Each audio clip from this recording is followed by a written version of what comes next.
أعوذ بالله من الشيطان الرجيم.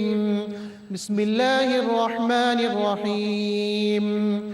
لا يتخذ المؤمنون الكافرين أولياء من دون المؤمنين ومن يفعل ذلك فليس من الله في شيء إلا أن تتقوا منهم تقاه ويحذركم الله نفسه وإلى الله المصير.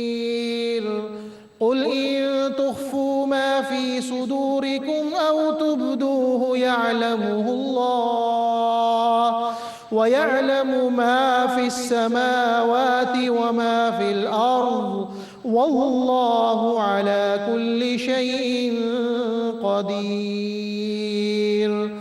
يوم تجد كل نفس ما عملت من خير محضرا وما عملت من سوء تود لو أن بينها وبينه أمدا بعيدا ويحذركم الله نفسه والله رؤوف بالعباد. قل إن كنتم تحبون الله فاتبعوني يحببكم الله ويغفر لكم ذنوبكم والله غفور رحيم. صدق الله العظيم.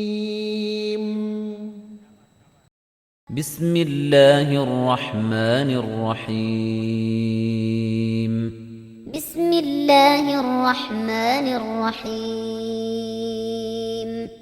والنازعات غرقا والنازعات غرقا والناشطات نشطا والناشطات نشطا والسابحات سبحا والسابحات سبحا فالسابقات سبقا فالسابقات سبقا فالمدبرات أمرا فالمدبرات أمرا يوم ترجف الراجفة يوم ترجف الراجفة تتبعها الرادفة تتبعها الرادفة قلوب يومئذ واجفة قلوب يومئذ واجفة أبصارها خاشعة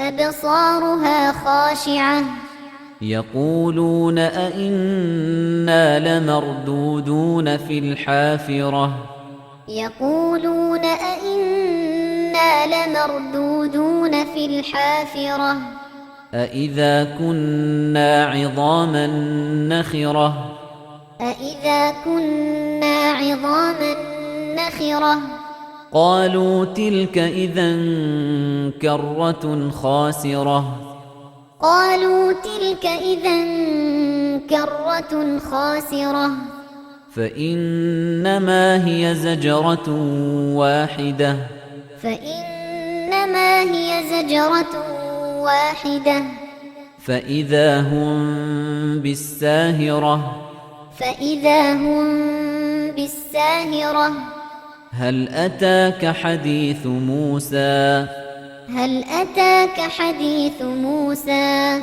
إذ ناداه ربه بالوادي المقدس طوى إذ ناداه ربه بالوادي المقدس طوى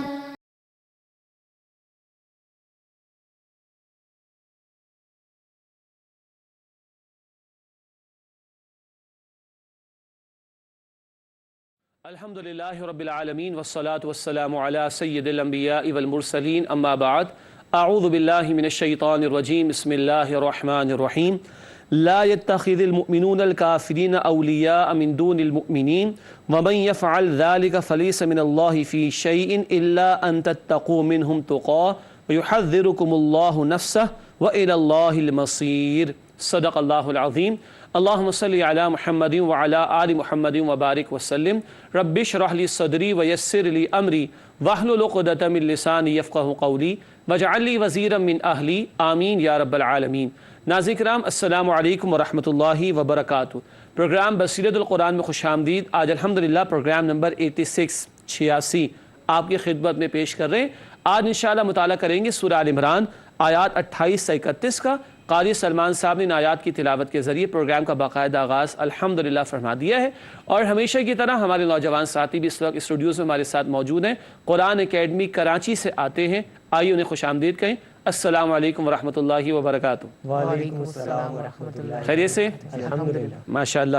جی ناظرین کرام، سب سے پہلے ہمیشہ کی طرح ہمارے فارمیٹ کے مطابق ہم سب کی ترغیب، تشویق اور موٹیویشن کے لیے نبی اکرم صلی اللہ علیہ وسلم کا ایک مبارک فرمان، آئیے قرآن سیکھیں، آئیے سمجھتے ہیں۔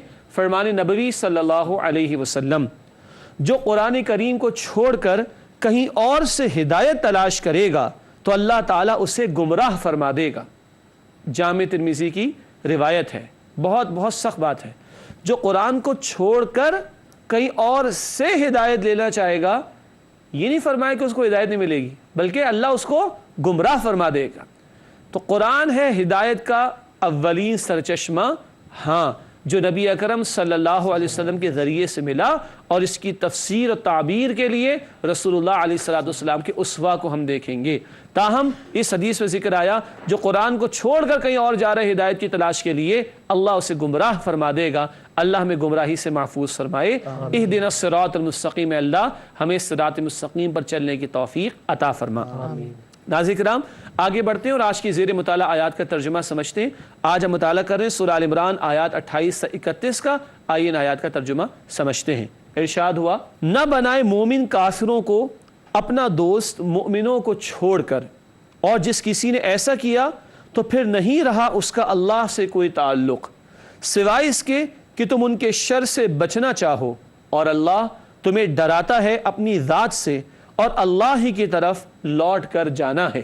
اے نبی صلی اللہ علیہ وسلم فرما دیجئے کہ اگر تم چھپاؤ اسے جو تمہارے سینوں میں ہے یا ظاہر کرو، اللہ بہرحال اسے جانتا ہے، اور وہ تو جانتا ہے جو کچھ آسمانوں میں ہے اور جو کچھ زمین میں ہے، اور اللہ ہر چیز پر قدرت رکھنے والا ہے۔ جس دن ہر جان اپنے سامنے پائے گی وہ نیکی جو اس نے کی تھی، اور وہ برائی بھی جو اس نے کی تھی، اور ہر جان چاہے گی کہ کاش اس کے اور اس کے عمل کے درمیان بہت دور کا فاصلہ ہو، اور اللہ تمہیں ڈراتا ہے اپنی ذات سے، اور اللہ بندوں کے حق میں بہت مہربان ہے۔ اے نبی صلی اللہ علیہ وسلم فرما دیجئے اگر تم اللہ سے محبت کرتے ہو تو میری اتباع کرو، اللہ بھی تم سے محبت کرے گا اور تمہارے گناہوں کو بخش دے گا، اور اللہ بہت بخشنے والا، ہمیشہ رحم کرنے والا ہے۔ ناظرین کرام، یہ ترجمہ سورہ آل عمران آیات 28 تا 31 کا۔ اب بات آگے بڑھاتے ہیں اور سب سے پہلے ربط آیات کو سمجھتے ہیں ترجمے کے بعد۔ ربط آیات کے ذیل میں گزشتہ آیات اور آج کی زیر مطالعہ آیات کا تعلق ہم بیان کرتے ہیں۔ آئیے ربط آیات کو سمجھتے ہیں۔ پہلی بات ربط آیات کے ذیل میں لکھی گئی ہے، گزشتہ آیات میں توحید باری تعالیٰ کا تذکرہ آیا تھا۔ 2 آیتیں پڑھی تھی نا، اللہ کی بادشاہت کا بیان، دن رات کے نظام کا بیان، عزت و ذلت دیے جانے کا بیان، اللہ ہر شے پر قدرت رکھتا ہے، یہ سارا بیان پچھلی آیات میں آیا تھا، اس لیے لکھا ہم نے ربط آیات میں۔ گزشتہ آیات میں توحید باری تعالیٰ کا تذکرہ آیا تھا، اب اللہ ہی سے ڈرنے اور اللہ والوں ہی سے دوستی اختیار کرنے کا حکم ہے۔ اب سمجھ آ رہا ہے؟ پہلے توحید کا بیان تھا، اب اسی کا تقاضا ہے کہ اللہ ہی سے ڈرا جائے، اور اسی کا تقاضا ہے کہ اللہ والوں سے دوستیاں رکھی جائیں۔ اصلاً ہماری دوستی اللہ والوں سے ہی ہونی چاہیے۔ ناظرین کرام، ربط آیات کے بعد آگے بڑھتے ہیں، تعارف کو سمجھتے ہیں۔ تعارف سے مراد ہماری یہ ہوتی ہے کہ جن آیات پر ہم گفتگو کریں گے ان کی مین پوائنٹس کیا ہیں اور اہم باتیں کیا ہیں، ان کا ایک مختصر جائزہ۔ تعارف کے ذیل میں پہلی بات لکھی گئی ہے، کفار کو دوست اور رازدار بنانے کی ممانعت۔ ذہن میں رکھیے گا، اہل کتاب کے حوالے سے گفتگو بھی جاری ہے، اس تناظر میں یہ بات ہے، کفار کو دوست اور رازدار بنانے کی ممانعت۔ اگلی بات تعارف کے ذیل میں لکھی گئی ہے، اللہ تعالیٰ سب کچھ جانتا ہے، نیز ہر عمل روز قیامت پیش ہوگا۔ پچھلی آیات میں بھی آخرت کا بیان تھا، پھر آخرت کا بیان آیا، کیوں؟ یہ سامنے نہ ہو تو حق کو بھی رد کرے گا بندہ اور حق کے تقاضوں کو بھی فراموش کرے گا اور پامال کرے گا۔ آخری بات تعارف کی ذیل میں لکھی ہے، اللہ کی محبت کے دعوے کا ثبوت اتباع رسول صلی اللہ علیہ وسلم۔ مراد جو اللہ سے محبت کا دعویٰ کرے ثبوت پیش کرے کاہے کا؟ اتباع رسول صلی اللہ تعالی علیہ وسلم کا۔ ناظرین کرام، تعارف کو سمجھ لینے کے بعد آگے چلتے ہیں اور آیات کا تجزیہ کرتے ہیں۔ سورہ آل عمران آیات 28 سے 31 کا تجزیہ۔ سب سے پہلے آیت نمبر 28 لکھا ہے، اہل ایمان ایمان والوں کو چھوڑ کر کفار کو دلی دوست نہ بنائیں۔ ایمان والوں کی اصل دوستی ایمان والوں سے ہو، دلی دوستی ایمان والوں کی کافروں سے نہ ہو، یہ بیان آئے گا آیت نمبر 28 میں انشاءاللہ۔ آیت نمبر 29، اللہ تعالیٰ سے کوئی بات پوشیدہ نہیں ہے، وہی قیامت اور آخرت کے حوالے سے بھی بیان ہے۔ اگلی بات آیت نمبر 30، روز قیامت مجرمین کی حسرت کا بیان۔ اس دن حسرت ہوگی کاش ہمارے اور ہمارے اعمال کے درمیان بہت سا گیپ آ جائے، فصل آ جائے، فاصلہ آ جائے، مگر اس دن کی حسرت کا کوئی فائدہ نہیں ہوگا۔ اور آخری آیت آج ہم پڑھیں گے، بہت قیمتی آیت نمبر 31 سورہ آل عمران۔ اللہ تعالیٰ کی محبت رسول اللہ صلی اللہ علیہ وسلم کی اتباع پر موقوف ہے۔ موقوف کا مطلب کیا ہے؟ اگر اتباع رسول کرو گے تو محبت کا دعویٰ صحیح قرار پائے گا، ورنہ محبت کا دعویٰ لٹکا رہے گا، معلق رہے گا، وہ حقیقت نہیں بن سکے گا جب تک کہ رسول پاک صلی اللہ علیہ وسلم کی اتباع نہ کی جائے۔ ناظرین کرام، الحمدللہ آج کی زیر مطالعہ آیات کا ترجمہ، ربط آیات، تعارف اور تجزیہ آپ کی خدمت میں پیش کیا گیا۔ اب بات کو آگے بڑھاتے ہیں اور سورہ آل عمران کی ان زیر مطالعہ آیات کی تشریح کی طرف چلتے ہیں۔ سب سے پہلے سورہ آل عمران آیت نمبر 28، آئیے اس کا مطالعہ کرتے ہیں۔ رب العالمین کی طرف سے ارشاد ہوا، لا يتخذ المؤمنون الكافرین اولیاء من دون المؤمنین ومن يفعل ذلك فليس من الله في شيء الا ان تتقوا منهم تقاه ويحذركم الله نفسه وإلى الله المصير۔ سورہ آل عمران آیت نمبر 28 ہے، آئیے اس کا ترجمہ کرتے ہیں۔ ارشاد ہوا، نہ بنائے مومن کافروں کو اپنا دوست مومنوں کو چھوڑ کر، اور جس کسی نے ایسا کیا تو پھر نہیں رہا اس کا اللہ سے کوئی تعلق سوائے اس کے کہ تم ان کے شر سے بچنا چاہو، اور اللہ تمہیں ڈراتا ہے اپنی ذات سے اور اللہ ہی کی طرف لوٹ کر جانا ہے۔ ناظرین کرام، یہ آل عمران آیت نمبر 28۔ اب آئیے اس آیت کی تشریح کی طرف چلتے ہیں۔ بڑے اہم نکات ہیں جو اس کے ذیل میں ہم سمجھیں گے انشاءاللہ۔ تشریح میں پہلی بات لکھی ہے آیت نمبر 28 کے ذیل میں، کفار سے دلی دوستی اور انہیں راسدار بنانے کی ممانعت۔ دلی دوستی سے مراد قلبی دوستی، دل کی گہرائیوں میں جو جذبات کسی کے لیے ہوں وہ مسلمان کے دل میں مسلمان کے لیے تو ہو سکتے ہیں، کافر کے لیے نہیں ہو سکتے۔ یہ بہت قیمتی بات ہے۔ حق ایک طرف ہے، باطل دوسری طرف ہے، ایمان ایک طرف ہے، کفر دوسری طرف ہے۔ ایمان والوں کے دلوں میں گہرے جذبات دوستی کے، محبت کے، ایمان والوں کے لیے تو ہو سکتے ہیں، کافروں کے لیے نہیں۔ دوسری بات، رازدار نہ بناؤ، اپنے رازوں کو ان سے شیئر نہ کرو۔ آج اگر ہم مسلم ممالک کا جائزہ لیں تو کافروں کے حوالے کیا کچھ کر رکھا ہے ہم نے، کیا پوری زمینیں حوالے کر رکھی ہیں، افراد حوالے کر رکھے ہیں، ادارے حوالے کر رکھے۔ یہ جائز نہیں ہے قرآن کی روح سے، یہ حرام ہے۔ فرمایا کہ نہ ان سے دلی دوستیاں اختیار کرو، نہ رازدار بناؤ، اپنے رازوں کو ان سے شیئر نہ کرنا۔ دوسری بات تشریح میں ذکر کی گئی ہے، قلبی اور دلی دوستی اور محبت کسی کافر کے ساتھ کسی حال میں جائز نہیں۔ مسلمان کی قلبی دوستی مسلمان سے ہو سکتی ہے، کافر سے قلبی دوستی نہیں ہو سکتی۔ لفظ آیا اولیاء، ولی کی جمع اولیاء۔ ولی کہتے ہیں وہ جس سے دل کی گہرائی والی محبت ہو، دل کی گہرائی والی دوستی ہو۔ یہ دوستی مسلمان کی مسلمان سے ہو سکتی ہے، کافر سے نہیں ہو سکتی۔ اب سوال پیدا ہوگا پھر کافر سے کیا ہو سکتا ہے؟ تو اب اگلا جواب اس کا آگے موجود ہے، آئیے دیکھ لیتے ہیں اس کو۔ لکھا ہے، ظاہری خوش خلقی اور احسان کرنا جائز ہے تاکہ وہ دین کی طرف مائل ہوں۔ کفار کے بارے میں بات ہو رہی ہے، اچھے اخلاق سے پیش آئیں، کوئی حرج نہیں۔ بھئی کافر انسان تو ہے نا، ہمارا دین تو جانوروں کے بھی حقوق بیان کرتا ہے نا، اور کسی بلی کو بھوکا مار دینے پر عذاب کے ڈراوے سناتے، یہ باتیں احادیث میں ہیں۔ تو جو دین جانوروں کے حقوق بیان کرے گا کہ انسانوں کے بیان نہیں کرے گا؟ انسانوں کے بھی بیان کیے گئے۔ چنانچہ حسن سلوک کرنے کی بات ہو، احسان کرنے کی بات ہو، اچھے اخلاق کے ساتھ پیش آنے کی بات ہو، ان کے دکھ درد میں شریک ہونے کی بات ہو، ان کی جائز حاجات کو پورا کرنے کی بات ہو، ہمارا دین اس کی تعلیم دیتا ہے۔ منع کس چیز سے کیا گیا؟ قلبی دوستی مسلمان کی مسلمان سے، حسن سلوک کریں، احسان کریں، تاکہ ان کا دل جیت کر ہم ان کو اپنے دین کی طرف مائل کر سکیں، یہ سب جائز ہے، اس میں کوئی حرج کی بات نہیں ہے۔ اگلی بات لکھی گئی ہے، اس سے پہلے ایک ترجمے کے حوالے سے ذکر کر دوں، الا ان تتقوا منہم تقا، سوائے کہ اس کے کہ تم ان سے کوئی بچاؤ کرنا چاہو، یہ الفاظ آئے تھے۔ اس کے ذیل میں اگلی بات لکھی ہے تشریح میں، اس کو پڑھتے ہیں پھر انشاءاللہ اس کی وضاحت مزید کریں گے۔ لکھا ہے مسلمانوں کے مفاد اور کسی مسلمان کی جان و مال کو نقصان پہنچائے بغیر اپنی جان و مال کا تحفظ کر لیا جائے تو جائز ہے۔ یعنی تم کوئی بچاؤ کرنا چاہو تو کچھ کام کر سکتے ہو۔ مثال کے طور پر ایک مسلمان کافروں کے نرغے میں گھیر لیا گیا تو جائز ہے کہ اگر اس کو کلمہ کفر بھی کہنا پڑ جائے تو وہ اپنی جان بچانے کے لیے کہہ سکتا ہے، واقعات بھی موجود ہیں، جائز ہے۔ یہ بات بھی ہو گئی۔ کوئی اور بات بتانے سے اس کی جان چھوٹتی ہے تو بتا دے، مگر یہ بتانے سے جان چھوٹتی ہے کہ اچھا 10 مسلمان ادھر ہیں، تمہیں ہم چھوڑ دیں گے، ان کو قتل کر دیں، وہ تو اب جائز نہیں ہے۔ اس لیے ہم نے تشریح میں کیا لکھا، مسلمانوں کے مفاد اور کسی مسلمان کی جان و مال کو نقصان پہنچائے بغیر اپنی جان اور مال کا تحفظ کر لیا جائے تو جائز ہے۔ لیکن اگر کوئی ایسی تدبیر کی جا رہی ہے کہ دوسرے مسلمانوں کا نقصان ہوگا، ان کی جانوں کا نقصان ہوگا، ان کے مالوں کا نقصان ہوگا، تو اب کوئی ایسی تدبیر اختیار نہ کی جائے، اب عزیمت کا راستہ اختیار کیا جائے کہ اپنے اوپر نقصان برداشت کر لے، لیکن ایسا نہ ہو کہ مسلمانوں کو قربانی کا بکرا بنا کر معاذ اللہ کوئی مسلمان جو ہے وہ اپنی جان بچا لے، کوئی ایک ملک جو ہے وہ دوسرے کو قربانی کا بکرا بنا کر اپنے آپ کو بچانے کی کوشش کرے، اس کی گنجائش قطعاً نہیں نکلتی۔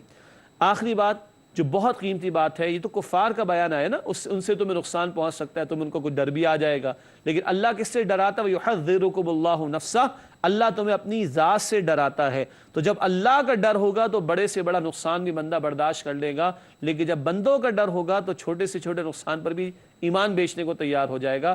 تو فرمایا کہ وَيُحَذِّرُكُمُ اللَّهُ نَفْسَهُ، اللہ تمہیں اپنی ذات سے ڈراتا ہے۔ اسی تشریح میں آگے لکھا ہے ڈر کفار کے بجائے اللہ تعالیٰ کی ذات کا ہونا چاہیے۔ اللہ اپنا ہی خوف ہمیں عطا فرمائے۔ جو ایک سے ڈرے گا وہ انشاءاللہ کسی سے نہیں ڈرے گا، جو ایک سے نہیں ڈرے گا پھر وہ سب سے ڈرے گا۔ وہ ایک سجدہ جسے تو گراں سمجھتا ہے 1000 سجدوں سے دیتا ہے آدمی کو نجات۔ ناظرین کرام، سورہ آل عمران آیت نمبر 28 کا مطالعہ مکمل ہوا۔ آگے چلتے ہیں، سورہ آل عمران آیت نمبر 29 کا مطالعہ شروع کرتے ہیں۔ رب العالمین کی طرف سے ارشاد ہوا، قُلْ إِن تُخْفُوا مَا فِي صُدُورِكُمْ أَوْ تُبْدُوهُ يَعْلَمْهُ اللَّهُ وَيَعْلَمُ مَا فِي السَّمَاوَاتِ وَمَا فِي الْأَرْضِ وَاللَّهُ عَلَى كُلِّ شَيْءٍ قَدِيرٌ۔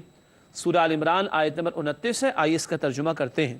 ارشاد ہوا، اے نبی صلی اللہ علیہ وسلم فرما دیجئے کہ اگر تم چھپاؤ اسے جو تمہارے سینوں میں ہے یا ظاہر کر دو، اللہ بہرحال اسے جانتا ہے، اور وہ تو جانتا ہے جو کچھ آسمانوں میں ہے اور جو کچھ زمین میں ہے، اور اللہ ہر چیز پر قدرت رکھنے والا ہے۔ ناظرین کرام، یہ سورہ آل عمران آیت نمبر 29۔ اب آئیے اس کی تشریح کی طرف چلتے ہیں۔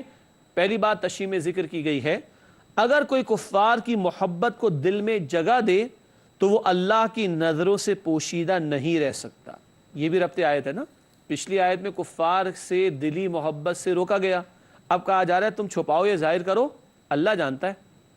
تو اگر آج کوئی جیسے منافقین تھے نا، منافقین کلمے کا دعویٰ تو کرتے تھے، مسلمان ہونے کا دعویٰ تو کرتے تھے، لیکن اندر خانے وہ کفار سے اہل کتاب سے دوستی اختیار کرتے تھے، ان کو بھی بتایا جا رہا ہے تم چھپاؤ یا ظاہر کرو، اللہ کے علم میں۔ تو جو آج دل کے اندر کفار سے پینگے بڑھا رہا ہے، کفار سے دوستی اختیار کیے بیٹھا ہے، بندوں سے چھپ جائے گا، اللہ سے چھپنا ممکن نہیں ہے۔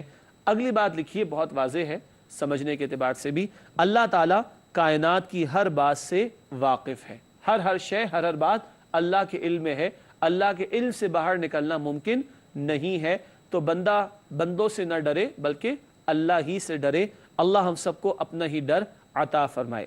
ناظرین کرام، یہ ہے سورہ آل عمران آیت نمبر 29۔ بات آگے بڑھاتے ہیں اور آیت نمبر 30 کا مطالعہ شروع کرتے ہیں۔ آیت نمبر 30 میں ارشاد ہوا رب العالمین کی جانب سے، یوم تجد کل نفس ما عملت من خیر محضرا وما عملت من سوء تود لو ان بینها وبینہ امدا بعیدا ویحذرکم اللہ نفسہ واللہ رؤوف بالعباد۔ ناظرین کرام، سورہ آل عمران آیت نمبر 30 کا مطالعہ مکمل ہوا۔ اگلی آیت کا مطالعہ انشاءاللہ کرتے ہیں، لیکن ایک وقفے کے بعد آپ سے ملاقات ہوتی ہے۔ السلام علیکم ورحمۃ اللہ وبرکاتہ۔ ناظرین کرام، پروگرام بصیرت القرآن میں خوش آمدید۔ آج ہم مطالعہ کر رہے ہیں سورہ آل عمران آیات 28 سے 31 کا۔ سورہ آل عمران آیت نمبر 30 ہے، آئیے اس کا ترجمہ سمجھتے ہیں۔ ارشاد ہوا، جس دن ہر جان اپنے سامنے پائے گی وہ نیکی جو اس نے کی تھی اور وہ برائی بھی جو اس نے کی تھی، اور ہر جان چاہے گی کہ کاش اس کے اور اس کے عمل کے درمیان بہت دور کا فاصلہ ہو، اور اللہ تمہیں ڈراتا ہے اپنی ذات سے، اور اللہ بندوں کے حق میں بہت مہربان ہے۔ ناظرین کرام، یہ سورہ آل عمران آیت نمبر 30۔ آئیے اس کی تشریح کی طرف چلتے ہیں۔ بات تو بہت واضح ہے، پھر قیامت اور آخرت کا تذکرہ آیا ہے۔ تشریح میں پہلی بات ذکر کی گئی ہے، روز قیامت ہر شخص اپنے اعمال کو دیکھ لے گا اور خود دیکھے گا۔ اللہ تعالی ہمیں یقین عطا فرمائے اور گناہوں سے بچنے کی توفیق عطا فرمائے۔ اگلی بات لکھی ہے، مجرمین کے حوالے سے ذکر کیا گیا، برے اعمال کو دیکھ کر مجرم حسرت کرے گا۔ کیا حسرت کرے گا؟ کہ اس مجرم کے اور اس کے برے اعمال کے درمیان بہت دور کا فاصلہ ہو جائے، مگر یہ حسرت تو ہوگی، یہ حقیقت نہ بن سکے گی۔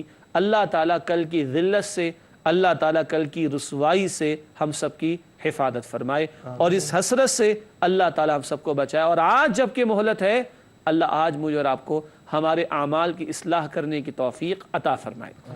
ناظرین کرام، اگلی بات لکھی ہے تشریح میں، اللہ تعالیٰ سے امید اور خوف رکھنا، اللہ تعالیٰ سے امید اور خوف رکھنا دونوں ضروری ہیں۔ کیوں؟ پہلی بات آئی کہ اللہ تمہیں اپنے آپ سے ڈراتا ہے، اور پھر فرمایا کہ اللہ رؤوف یعنی شفقت فرمانے والا ہے بندوں پر۔ دونوں بات آئی نا، خوف بھی اور امید بھی۔ اسی لیے احادیث میں ذکر آتا ہے، الایمان بین الخوف والرجاء، ایمان خوف اور امید کی درمیانی کیفیت کا نام ہے۔ اللہ کی رحمت کی امید بھی ہونی چاہیے اور اللہ کی پکڑ اور عذاب کا خوف بھی ہونا چاہیے، تبھی بندہ صحیح رخ پر گامزن رہے گا انشاءاللہ تعالی۔ ناظرین کرام، آگے بڑھتے اور ایک مشہور آیت کا مطالعہ کریں گے۔ آل عمران آیت نمبر 31 بہت مشہور آیت ہے، اتباع رسول صلی اللہ علیہ وسلم کے حوالے سے رب العالمین کی طرف سے ارشاد ہوا، قل ان کنتم تحبون اللہ فاتبعونی یحببکم اللہ ویغفر لکم ذنوبکم واللہ غفور رحیم۔ سورہ آل عمران آیت نمبر 31 ہے، آئیے اس کا ترجمہ کرتے ہیں۔ ارشاد ہوا، اے نبی صلی اللہ علیہ وسلم فرما دیجئے، اگر تم اللہ سے محبت کرتے ہو تو میری اتباع کرو، اللہ بھی تم سے محبت کرے گا اور تمہارے گناہوں کو بخش دے گا، اور اللہ بہت بخشنے والا، ہمیشہ رحم کرنے والا ہے۔ ناظرین کرام، یہ سورہ آل عمران آیت نمبر 31 بہت مشہور آیت، اللہ کی محبت کے دعوے کرنے والوں سے اتباع رسول صلی اللہ علیہ وسلم کے ثبوت کا تقاضا کیا جا رہا ہے۔ آئیے اس آیت کو تھوڑا تفصیل سے سمجھتے ہیں۔ پہلی بات لکھی گئی ہے، اہل کتاب کو نبی کریم صلی اللہ علیہ وسلم پر ایمان لانے اور ان کی اتباع کا حکم۔ یہود و نصارہ کو بھی کہا جا رہا ہے نا، وہ کہتے تھے ہم اللہ کو مانتے، ہم آخرت کو مانتے، تو کہا جا رہا اچھا اللہ کو ماننے کا دعویٰ ہے تو پیغمبر صلی اللہ علیہ وسلم پر ایمان لاؤ، کہ یہ اب آخری کلام لے کر آئے ہیں اللہ رب العالمین کی طرف سے۔ تو اولاً اہل کتاب کو نبی کریم صلی اللہ علیہ وسلم پر ایمان لانے اور ان کی اتباع کا حکم۔ دوسری بات، ہمیں بھی تو ہے، ہم بھی تو اللہ کو مانتے ہیں نا، اور اللہ سے محبت کرنا چاہتے تو ہم سے بھی تقاضا ہے۔ اس لیے تشریح میں آگے لکھا ہے، اہل ایمان کو بھی نبی کریم صلی اللہ علیہ وسلم کی اتباع کی تلقین، اہل ایمان کو بھی نبی اکرم صلی اللہ علیہ وسلم کی اتباع کی تلقین۔ اور اتباع سمجھ لیں، اتباع صرف حکم تک محدود نہیں، بلکہ جو کیا وہ کرنا ہے، ایک ایک نقش قدم کی پیروی کرنے کی کوشش کرنی ہے نبی اکرم صلی اللہ علیہ وسلم کے حوالے سے۔ اب یہ اتباع رسول کیا ہے، آئیے اس کے وسیع تر مفہوم کو دہراتے ہیں۔ لکھا ہے تشریح میں، اتباع رسول صلی اللہ علیہ وسلم کا وسیع مفہوم، ترجمہ تم کرتے نقش قدم کی پیروی، مگر وسیع تر مفہوم کیا ہے؟ پہلی بات اس میں لکھی گئی، ہر معاملے میں آپ صلی اللہ علیہ وسلم کی پسند و ناپسند کا خیال رکھنا۔ صحیح؟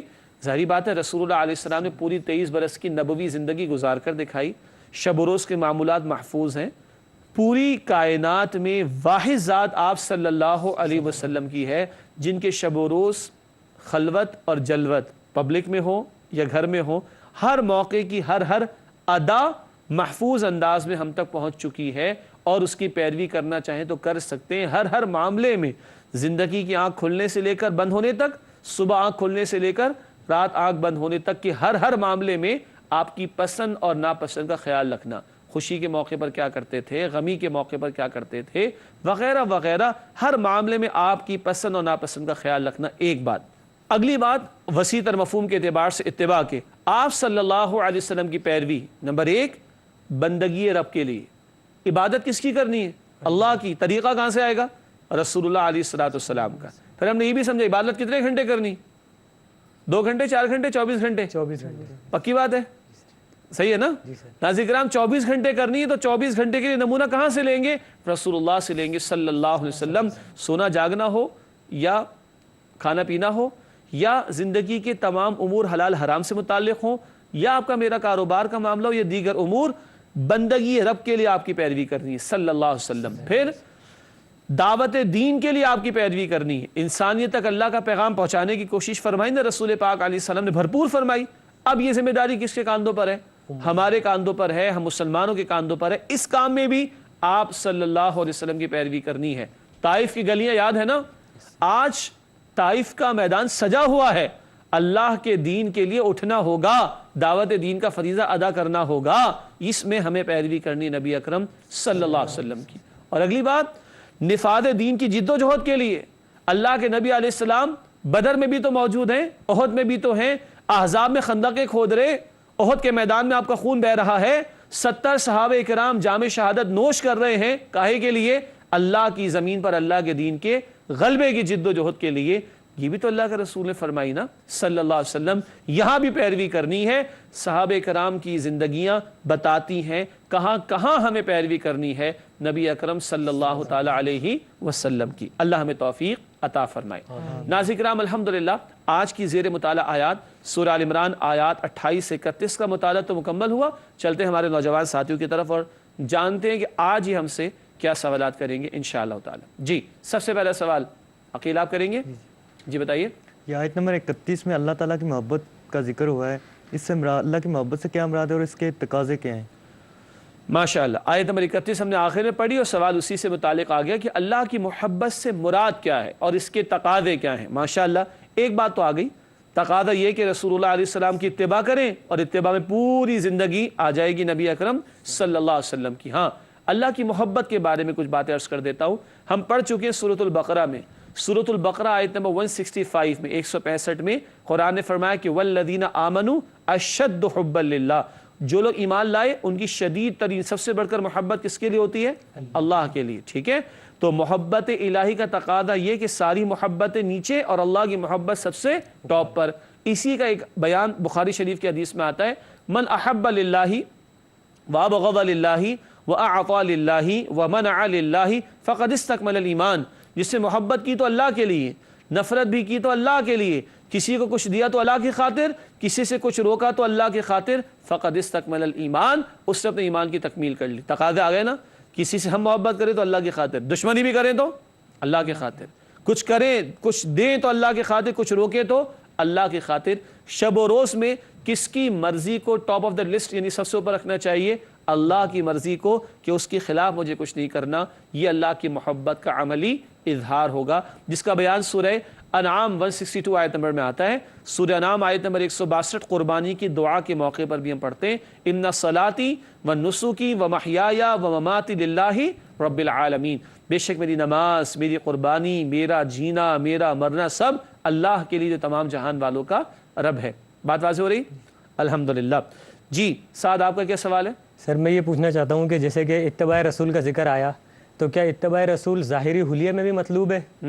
اور مزید سوال یہ ہے کہ کیا صرف ظاہری حلیہ تک ہی محدود ہے اتباع رسول یا اس سے بھی آگے؟ ماشاءاللہ ناظرین کرام بہت پیارا سوال ہے، اور دو انتہائی باتیں ہو جایا کرتی ہیں کبھی کبھی، اس کے حوالے سے بڑا بیلنسڈ ویو ہے جو اس سوال کے تناظر میں ہمارے سامنے آنا چاہیے۔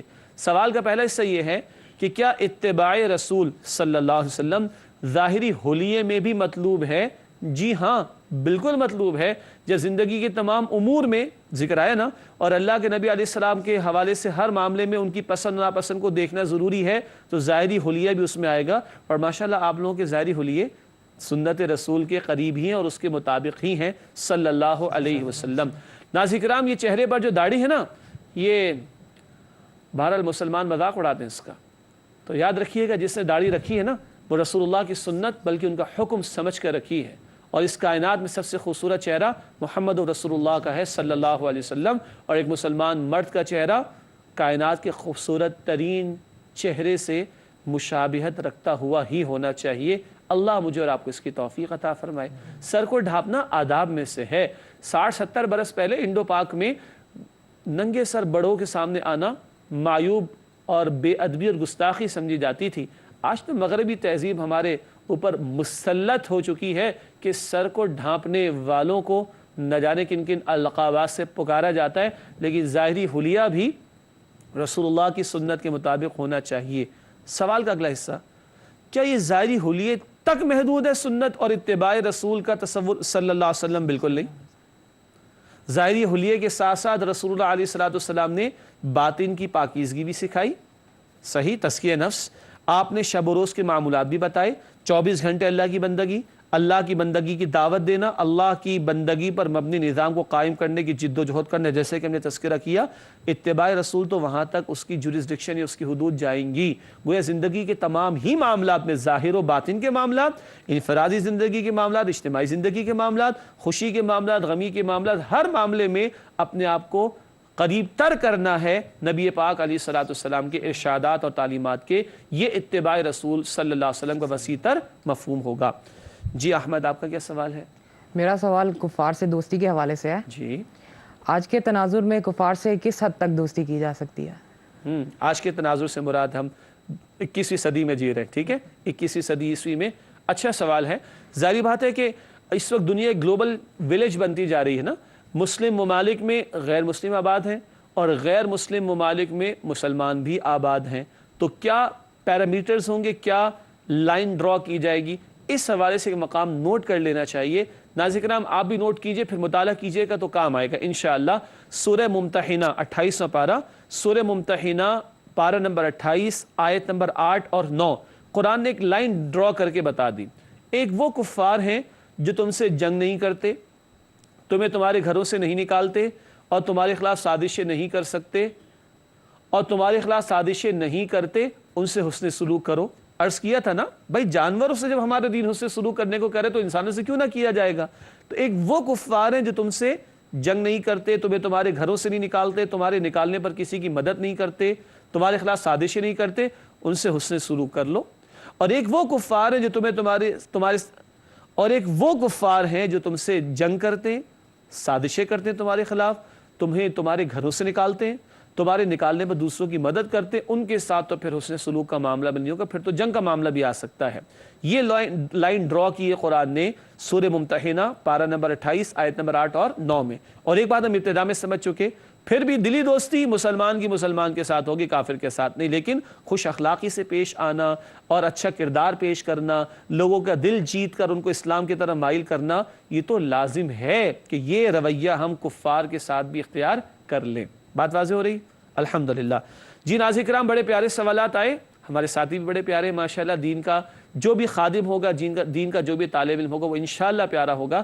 ان پیارے سوالات سے ہمیں بہت کچھ سمجھنے کا موقع ملا۔ آخری لمحات ہمارے پروگرام کے اور چند مختصر باتیں، مختصر سیگمنٹس آپ کی خدمت میں پیش کریں گے۔ سب سے پہلے قرآنی معلومات کا سیگمنٹ ہے، اور ایک وہ بات دہرا رہے ہیں جو پہلے ہم جان چکے ہیں، لیکن باتوں کو دہراتے رہنا چاہیے۔ آج کی قرآنی معلومات کے حوالے سے جو بات ہے وہ یہ ہے، اسرائیل حضرت یعقوب علیہ السلام کا لقب ہے، جس کے معنی ہے اللہ تعالیٰ کا بندہ۔ سورہ البقرہ میں ہم نے بار بار دہرایا تھا، پھر دہرا لیا آج ہم نے۔ اسرائیل عبرانی ہبریو زبان کا لفظ ہے، اور اسرائیل کا مطلب ہے اللہ کا بندہ۔ یہ لقب کس کا ہے؟ حضرت یعقوب علیہ السلام کا۔ جی ناظرین کرام، اگلا سیگمنٹ ہے حاصل مطالعہ۔ جن باتوں پر گفتگو رہی ان کا حاصل اور ان کا ایک مختصر جائزہ حاصل مطالعہ کے ذیل میں۔ سب سے پہلی بات حاصل مطالعہ میں لکھی ہے، مسلمانوں کو چھوڑ کر کفار سے دلی دوستی نہ کریں۔ یہ دلی دوستی مسلمان کی مسلمان سے ہوگی۔ اگلی بات، اللہ دلوں کے حالات اور خیالات کو خوب جانتا ہے۔ اندر کس نے دوستی اختیار کر رکھی ہے کافروں سے؟ کون کافروں کو پسند کرتا ہے؟ اندر یہ خیالات ہوتے ہیں نا، تصورات اور حالات، ان سے کون واقف ہے؟ اللہ رب العالمین۔ تیسری بات، روز قیامت گناہوں پر حسرت کا کوئی فائدہ نہ ہوگا۔ مہلت آج ہے عمل کی، کل حسرت ہوگی مگر حسرت پر فائدہ کچھ نہ ہوگا۔ اللہ کل کی حسرت سے بچائے اور آج کی مہلت سے فائدہ اٹھا کر نیک عمل کرنے کی توفیق عطا فرمائے۔ آخری بات حاصل مطالعہ میں ذکر کی گئی ہے، اتباع سنت ہی اللہ تعالی سے محبت کا اصل ثبوت ہے۔ اللہ ہمیں نعروں اور دعووں سے آگے بڑھ کر عمل کا ثبوت پیش کرنے کی توفیق دے۔ اتباع سنت ہی اللہ تعالیٰ سے محبت کا اصل ثبوت ہے۔ آگے بڑھتے ہیں ناظرین کرام، جائزہ کریٹیکل سیگمنٹ ہوتا ہے، ہم سب اپنے اندر جھانکنے کی کوشش کرتے ہیں اور کرنی بھی چاہیے۔ آئیے دلوں میں جھانک کر سوالات کے جوابات تلاش کریں۔ پہلا سوال، کیا ہم اہل ایمان ہی کو اپنا اصل خیر خواہ اور دوست سمجھتے ہیں؟ کفار کو پسند کرنے والے، کفار کی تہذیب کے دل دادا، کفار کی بتائی ہوئی باتوں کو الٹیمیٹ ٹروتھ ماننے والے، سوچیں کیا جواب دیں گے کل اللہ کو؟ کافروں سے، اللہ کے باغیوں سے تمہیں محبتیں تھی، اللہ کے باغی تمہیں پسند تھے جو اللہ کے باغی اور اللہ کے انکار کرنے والے تھے، کن کو تم نے پسند کیا تھا؟ غور کیجئے، کیا ہم اہل ایمان ہی کو اپنا اصل خیر خواہ اور دوست سمجھتے ہیں؟ دوسرا سوال، کیا ہم گناہ کرتے وقت آخرت کے نتائج پر غور کرتے ہیں؟ حسرت کرے گا بندہ گناہ پر، فائدہ کل کوئی نہ ہوگا، تو آج کیا ہم گناہ کرتے وقت آخرت کے نتائج پر غور کرتے ہیں؟ جائزہ لینا چاہیے۔ آخری سوال جائزے کے اعتبار سے لکھا ہے، ہم اپنی خوشی، غمی اور دیگر روزمرہ کے معاملات میں کس کی پیروی کرتے ہیں؟ کرنی کس کی چاہیے؟ جی، اللہ کے رسول صلی اللہ علیہ وسلم کی پیروی کرنی چاہیے۔ ناظرین، ہم کس کی کرتے ہیں؟ وہ کہا نا کہ وضع میں تم ہو نصارات و تمدن میں ہنود، یہ ہے وہ مسلمان جنہیں دیکھ کر شرمائے یہود۔ آج ہمارے شادیاں ہوتی ہیں، ان کو دیکھ کر اللہ اکبر، رسول اللہ کی سنت یاد آتی ہے کسی کو صلی اللہ علیہ وسلم؟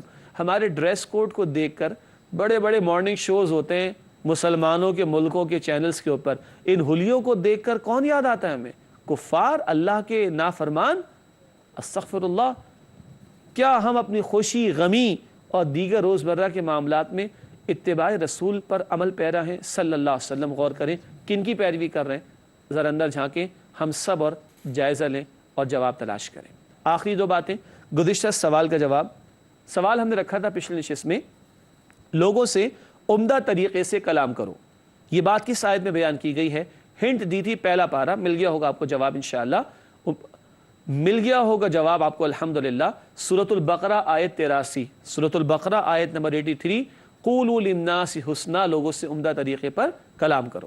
آج کا سوال نوٹ کیجئے گا ناظرین کرام، آج کا سوال، اور اپنی بیویوں سے عمدہ سلوک کرو، اور اپنی بیویوں سے عمدہ سلوک کرو، یہ بات کس آیت میں بیان کی گئی ہے؟ اس کا جواب اگلی نشست میں پیش کریں گے، مگر شوہروں کو سمجھنا چاہیے یہ اللہ کا حکم ہے۔ اللہ تعالی ہمیں عمل کرنے کی توفیق بھی عطا فرمائے۔ آپ تمام ساتھیوں کا بہت شکریہ، وقت مکمل ہوا ہمارے پروگرام کا، اللہ آپ کو جزائے خیر عطا فرمائے۔ ناظرین کرام، اللہ تعالیٰ سے دعا ہے کہ اللہ تعالیٰ ہم سب کے تعلق کو قرآن حکیم سے مزید مضبوط فرمائے۔ اپنی دعاؤں میں ہمیں اور کیمرے کے پیچھے جو ہماری پوری ٹیم ہے کیو ٹی وی کی اور انتظامیہ، ان سب کو یاد رکھیے۔ اللہ ہم سب کو اپنی کتاب سے مزید استفادہ کرنے کی توفیق عطا فرمائے۔ اسی کے ساتھ اجازت چاہیں گے، وآخر دعوانا ان الحمدللہ رب العالمین، والسلام علیکم ورحمۃ اللہ وبرکاتہ۔ إذ ناداه ربه بالواد المقدس طوى إذ ناداه ربه بالواد المقدس طوى اذهب إلى فرعون إنه طغى اذهب إلى فرعون إنه طغى فقل هل لك إلى أن تزكى فقل هل لك إلى أن تزكى وأهديك إلى ربك فتخشى وأهديك إلى ربك فتخشى فأراه الآية الكبرى فأراه الآية الكبرى فكذب وعصى ثم أدبر يسعى ثم أدبر يسعى فحشر فنادى فقال أنا ربكم الأعلى فأخذه الله نكال الآخرة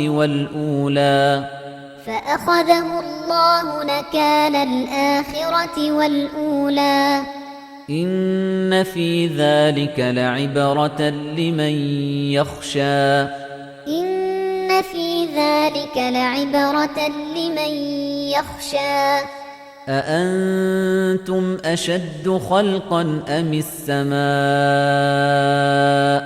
بناها أأنتم أشد خلقا أم السماء بناها رفع سمكها فسواها رفع سمكها فسواها وأغطش ليلها وأخرج ضحاها وأغطش ليلها وأخرج ضحاها والأرض بعد ذلك دحاها والأرض بعد ذلك دحاها أخرج منها ماءها ومرعاها أخرج منها ماءها ومرعاها والجبال أرساها والجبال أرساها متاعا لكم ولأنعامكم متاعا لكم ولأنعامكم فإذا جاءت الطامة الكبرى فإذا جاءت الطامة الكبرى يوم يتذكر الإنسان ما سعى يوم يتذكر الإنسان ما سعى وبرزت الجحيم لمن يرى وبرزت الجحيم لمن يرى فأما من طغى فأما من طغى وآثر الحياة الدنيا وآثر الحياة الدنيا فإن الجحيم هي المأوى فإن الجحيم هي المأوى وأما من خاف مقام ربه ونهى النفس عن الهوى وأما من خاف مقام ربه ونهى النفس عن الهوى فإن الجنة هي المأوى فإن الجنة هي المأوى يسألونك عن الساعة أيان مرساها يسألونك عن الساعة أيان مرساها فيم أنت من ذكراها فيم أنت من ذكراها إلى ربك منتهاها إلى ربك منتهاها إنما أنت منذر من يخشاها إنما أنت منذر من يخشاها كأنهم يوم يرونها لم يلبثوا إلا عشية أو ضحاها كأنهم يوم يرونها لم يلبثوا إلا عشية أو ضحاها